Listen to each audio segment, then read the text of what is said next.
So I just watched Montel Williams on Power 105, The Breakfast Club, with Angela Yee and all that stuff. But he's talking about like some real serious stuff. It's not like just a fluff interview, which I find interesting because they brought up the topic of Baltimore. And he offered his suggestions. Now, I know I just recorded a video. I don't think I'm going to use it now. But in a nutshell, what I was saying is I understand people's emotions as it relates to protesting and stuff like that.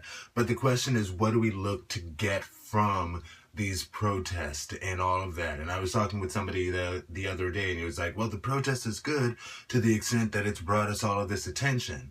And I'm like, okay, but now that we have this attention, what are we going to do with it? What is the goal from this point? And I suggested what people should probably try to work toward, and this is just an idea in my head, people should try to work toward is perhaps having a community organization that is defense for the community, like first line of defense that then will make the police officers second line of defense, because that way it'll be people in the community. And one of the things that DJ Envy brought up that I didn't know used to be a thing, but like they used to give police officers like a lot of incentive to continue to live in the community that they service so they can have a closer connection with the people in the community, which actually brings me to my second point, which is I think part of the tension between the officers and the people of the community is the lack of connection between the two. And I think one thing that would benefit the situation is perhaps to have like some events put on by the police, like regularly, like weekly, bi-weekly, monthly, something like that, where they're in the community interfacing with the members of the community, the people that they police, on a I have to take you to jail sort of level, and I understand that perhaps at first people might not come to, police officers cookout or something like that, but in time, as people see that that's consistently something that they're trying to do, police officers block party, or just a regular block party where the police officers come and just get to enjoy the music and the corn dogs. I don't know what people sell at a block party, but whatever.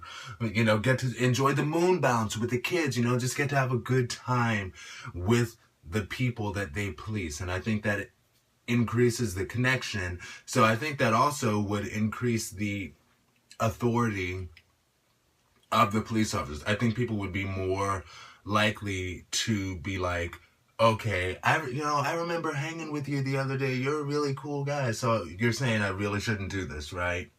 Okay, you're right, and people would be more understanding. But it reminds me also of, as it relates to that tension due to the lack of connection, and it's not exclusively drawn along racial lines, because what Montel Williams was saying is, Montel Williams, of course, was in the military for like 22 years or something like that before he became a talk show host. And he was explaining how in the military you can't do more than 3 tours of duty, period. And between those tours of duty, you have time off of the battlefield.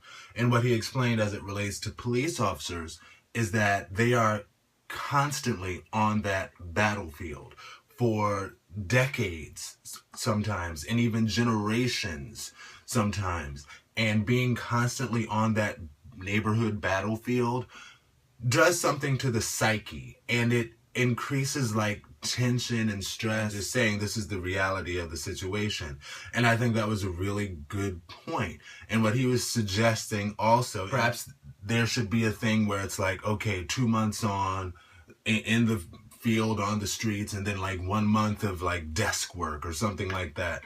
Not just constantly in the streets, in the battlefield, because it does something to your mind, And I remember I think it was like a year or so ago, I was listening to some interview, and it was an interview with a cop, a white cop, and he was talking about how he was like, When they put me on duty in the poor black neighborhood, I hated poor black people. But then when they switched me to the middle class white neighborhood, I hated middle class white people. But and he's a white guy. So that shows that it's not just, oh my gosh, I just hate black people. No, I think it's related to what Montel Williams was saying. Like in the military, they get it. It's like you can't just constantly be in this heightened state of, oh my gosh, every single day I go to work, I'm going to be on the battlefield.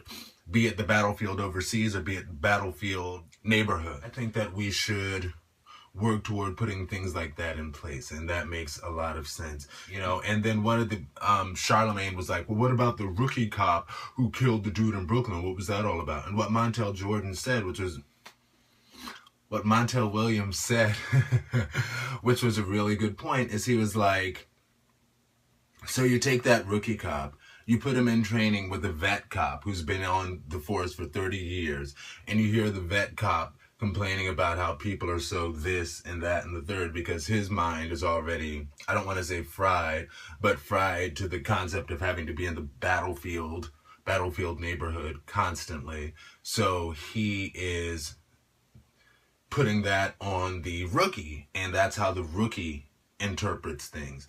So it's a systematic change that could be made, and everyone would benefit from it, I believe.